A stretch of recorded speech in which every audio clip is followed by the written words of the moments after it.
Side खबरों के लिए सब्सक्राइब करें फ्लेम मीडिया और उसके बाद बेल आइकन को प्रेस करें ताकि सबसे पहले आपको मिले एक्सक्लूसिव खबरें।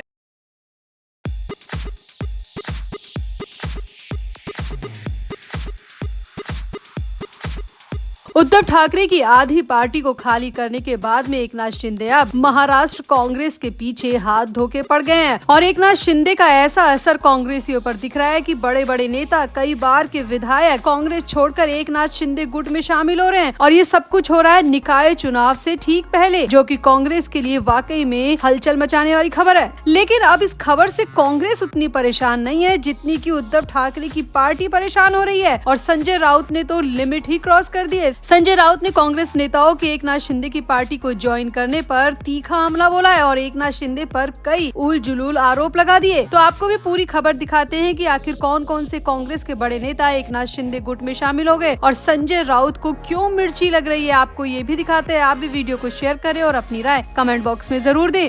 तो महाराष्ट्र की राजनीति में इन दिनों हलचल बढ़ी हुई है। पुणे के कस्बा पेड़ से पूर्व कांग्रेस विधायक रविंद्र धंगेकर ने कांग्रेस छोड़कर शिवसेना एकनाथ शिंदे गुट में शामिल होने का फैसला किया है और उसके बाद में वो शामिल भी हो गए। अब रविंद्र धंगेकर के बाद में कांग्रेस को हिंगोली में भी बड़ा झटका लगा है। यहाँ पर हिंगोली विधानसभा सीट से कई बार विधायक रह चुके कांग्रेस नेता भाऊ पाटिल गोरेगांवकर भी एकनाथ शिंदे की शिवसेना में शामिल हो गए हैं, जिसके बाद तो कांग्रेस में हलचल मच गयी। यहाँ आपको बता दें, अभी कुछ दिनों पहले ही एकनाथ शिंदे की तरफ से ऑपरेशन टाइगर चलाया गया था, जिसमें उद्धव ठाकरे के बड़े बड़े नेता शिंदे के गुट में शामिल हो गए थे और कहा जा रहा था कि उद्धव ठाकरे की आधी पार्टी खाली हो गई है। न सिर्फ नेता बल्कि महिला नेताओं ने भी उद्धव ठाकरे की पार्टी को भीड़ में छोड़ दिया था। 4-4, 5-5 दर्जन की संख्या में नेताओं ने लगातार एकनाथ शिंदे की पार्टी को ज्वाइन कर लिया था और अब उद्धव ठाकरे की पार्टी को खाली करने के बाद एकनाथ शिंदे अब कांग्रेस के पीछे पड़ गए हैं और कांग्रेस से कई पूर्व विधायकों को, बड़े बड़े नेताओं को अपने खेमे में मजबूत करने में जुट गए हैं। अब महाराष्ट्र कांग्रेस के लिए निकाय चुनाव से पहले वाकई में ये बड़ी झटके वाली खबर है कि कांग्रेस के बड़े बड़े नेता एकनाथ शिंदे गुट में शामिल हो रहे हैं। हालांकि कांग्रेस की तरफ से किसी भी नेता का बयान इस बारे में नहीं आया है, लेकिन संजय राउत का बड़ा बयान इस बारे में आया है और संजय राउत ने पूर्व कांग्रेस विधायक रविंद्र धंगेकर के कांग्रेस छोड़ने पर बड़ा तीर एकनाथ शिंदे पर मार दिया है। यहाँ पर संजय राउत ने बड़ा दावा किया कि धंगेकर की पत्नी को गिरफ्तार करने का अभियान एकनाथ शिंदे की तरफ से शुरू किया गया है, इसीलिए वो कांग्रेस छोड़कर गए हैं। हालांकि धंगेकर ने राउत के इस दावे को सिरे से खारिज कर दिया, लेकिन फिर भी संजय राउत बाज नहीं आ रहे और बार बार मीडिया के सामने आकर यही कह रहे हैं कि एकनाथ शिंदे ने रविंद्र धंगेकर की पत्नी को अरेस्ट करने के लिए जो आरोप लगाए थे, जो अभियान शुरू किया था, उसी से डरकर रविंद्र धंगेकर ने कांग्रेस को छोड़ा है और एकनाथ शिंदे गुट को ज्वाइन किया है। इससे ज्यादा कुछ भी नहीं है। अब संजय राउत ने दावा किया है, वहीं खुद धंगेकर ने राउत के इस दावे को खारिज कर दिया, लेकिन फिर भी संजय राउत बार बार यही दावा कर रहे हैं। संजय राउत बार बार यही कह रहे हैं कि कांग्रेस नेताओं को डराया जा रहा है, धमकाया जा रहा है, उन्हें जेल जाने की धमकी दी जा रही है और इसी वजह से कांग्रेस नेता डरकर कांग्रेस को छोड़कर शिंदे गुट में शामिल हो रहे हैं। संजय राउत ने कहा कि हम भी ये सब कुछ देख चुके हैं, झेल चुके हैं और हम अपने अनुभव के आधार पर कह रहे हैं कि कांग्रेस नेता जेल जाने की डर की वजह से ही शिंदे गुट में जा रहे हैं, क्योंकि ये हमारे साथ ऐसा कर चुके हैं। हम ये सब कुछ पहले ही भुगत चुके हैं। इस सरकार में रहकर लोगों को दबाने की कोशिश कर रहे हैं, सारी पार्टियों को तोड़ने की कोशिश कर रहे हैं। यहाँ आपको बता दें कि रविंद्र धंगेकर कांग्रेस से विधायक रह चुके हैं। पिछले कुछ महीनों से उनके कांग्रेस से नाराज होने की खबरें लगातार आ रही थी। धंगेकर ने 2023 में पुणे जिले की कस्बा विधानसभा सीट पर हुए उपचुनाव में जीत हासिल की थी। इसके बाद पिछले साल लोकसभा चुनाव में कांग्रेस ने उन्हें पुणे सीट से चुनावी मैदान में उतारा था, लेकिन वो बीजेपी के मुरलीधर मोहोल से हार गए थे। इसके बाद नवंबर 2024 के विधानसभा चुनाव में भी उन्होंने कस्बा सीट से चुनाव लड़ा, लेकिन इस बार वो बीजेपी के हेमंत रासने से पराजित हो गए थे, जबकि 2023 के कस्बा उपचुनाव में धंगेकर ने रासने को हराया था। अब खबर आ रही है कि धंगेकर इस वजह से नाराज थे कि उनका कहना था कि कांग्रेस ने उनका सपोर्ट नहीं किया। चुनावी रैलियों में कांग्रेस की तरफ से, कांग्रेस के आला कमान की तरफ से उन्हें किसी भी तरह का सपोर्ट नहीं मिला और इसी वजह से वो हार गए और यही वजह उनकी नाराजगी भी बताई जा रही है और अब उनकी नाराजगी भी खुलकर सामने आ गई है। उन्होंने कांग्रेस को अलविदा कह दिया है, लेकिन यहाँ पर कांग्रेस की तरफ से अभी तक कोई बयान नहीं आया, लेकिन संजय राउत ने जबरदस्ती एकनाथ शिंदे पर बड़ा आरोप लगा दिया। तो आपको क्या कहना है, आखिर संजय राउत को क्यों मिर्ची लग रही है? आप भी अपनी राय कमेंट बॉक्स में जरूर दें और वीडियो को भी शेयर करें।